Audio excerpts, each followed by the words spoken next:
we are going to read a passage about clouds and precipitation. We are going to read it aloud. You're going to stop when it says stop in big, bold letters, okay? And then we're going to answer a couple questions, and we'll move back onto the passage, and we'll continue reading until you hit another stop. Before we get started, I'd like to ask you a few questions, a few prior knowledge questions. All right, what is precipitation? Precipitation is part of the water cycle where the water comes down from the sky to the earth and the ground. Okay, thank you.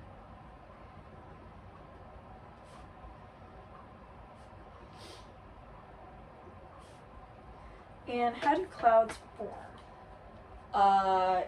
It's a part in the water cycle where the water evaporates and it turns into like gas, and then it forms a cloud. So it's just water. And the last one. What is the relationship between the temperature of air and its movement?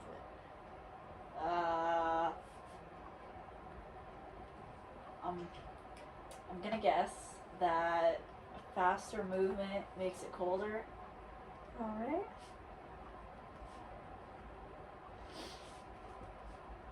Thank you. Mm-hmm. All right. So here is, and do you have any, do you have a prediction about the passage, about what we're going to read? I think it's going to be about the water cycle and precipitation. Great job, awesome. All right. Here is your passage, or your copy of the passage. Mm-hmm. When you get to the word stop, I'd like you to stop. Okay. Okay. And hold on. Alright, I am ready whenever you are. Clouds are mostly water. To understand how clouds form, remember how changes in temperature affect humidity. Awesome. So what is this section mostly about? That the changes in temperature affect humidity, and that clouds are water.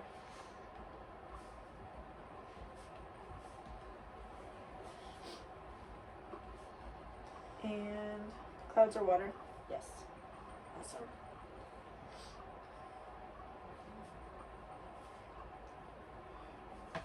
Awesome. Alright, whenever you're ready. Think of a clear spring day when the sun warms the ground, which in turn warms the air. Warm air holds a certain amount of water and warm air rises. Eventually the warm air cools when it joins the cooler air away from the ground. At the cooler temperature, the air cannot hold as much water vapor. As the water vapor separates from the air, it connects with dust and microscopic particles of salt to form tiny drops of water. They are so small and light that they float in the air. Collections of millions of these droplets form clouds. Awesome. Great job. So name one thing needed for clouds to form.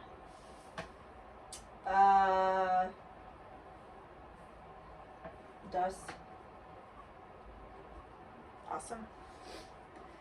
All right. You can start whenever you're ready. As clouds move in the wind and evaporate, they may take on different shapes. Clouds may be classified into a few basic kinds with a few different shapes. Awesome. How are clouds classified? Different shapes.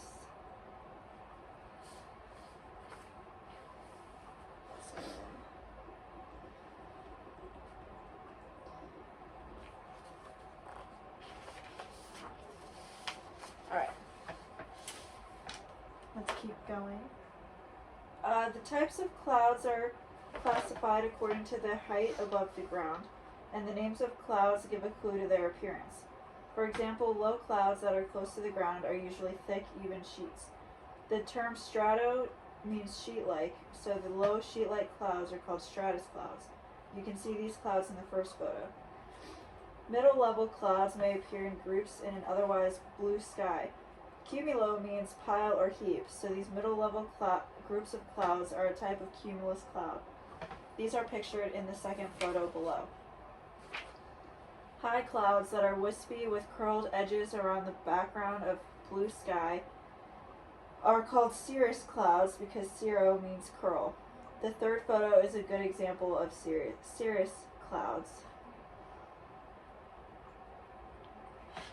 Good job. Okay, so let's go back to question number 3.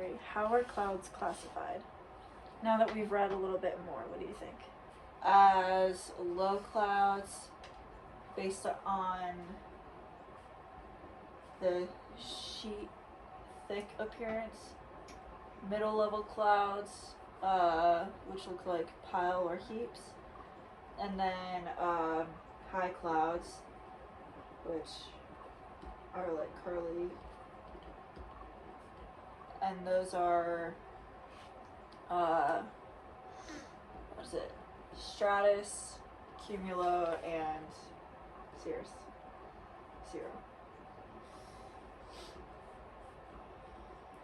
Alright. So, let's do another question. Why are clouds named as they are? Because of their appearance.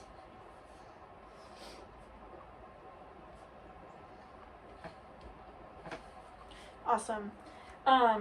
What does a stratus cloud look like? The stratus cloud is the sheet-like cloud. Awesome. Okay. So, what can you predict about the weather if the clouds are cumulonimbus? That it's a blue sky. A nice blue sunny day. Alright. Alright, let's keep going.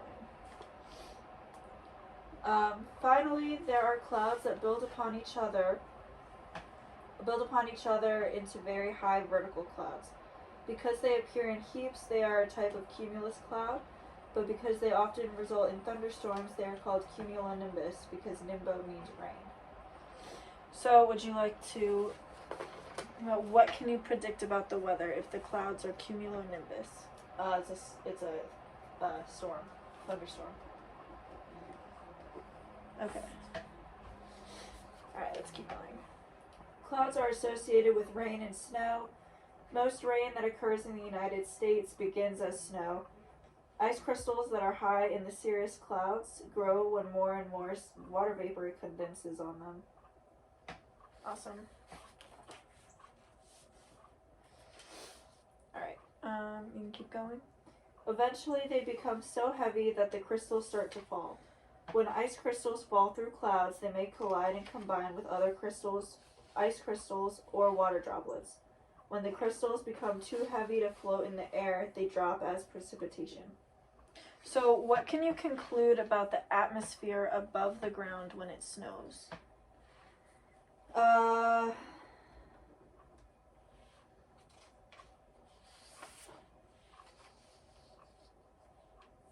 That it's colder.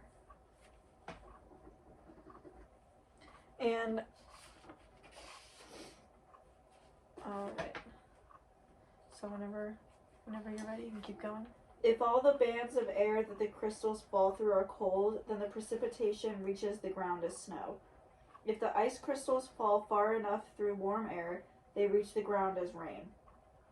Sometimes if a band of cold air is near the ground, the rain becomes colder and freezes when it hits the ground. This is freezing rain that becomes ice on the ground, making walking and driving dangerous. Awesome. Keep going when you're ready. Hail is formed when ice crystals are thrown up and down within a cumulonimbus cloud. Water collects on the crystal as it falls through the cloud and freezes on the crystal as it rises higher in the cloud.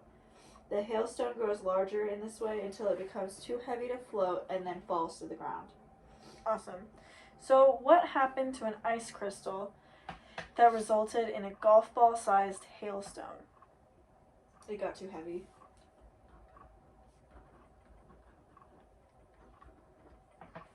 Awesome. Okay. So I'd like you to take a moment and I would like you to retell what you just read. You can go through section by section if you like. Fuck, I don't know this part. This part I just literally don't know.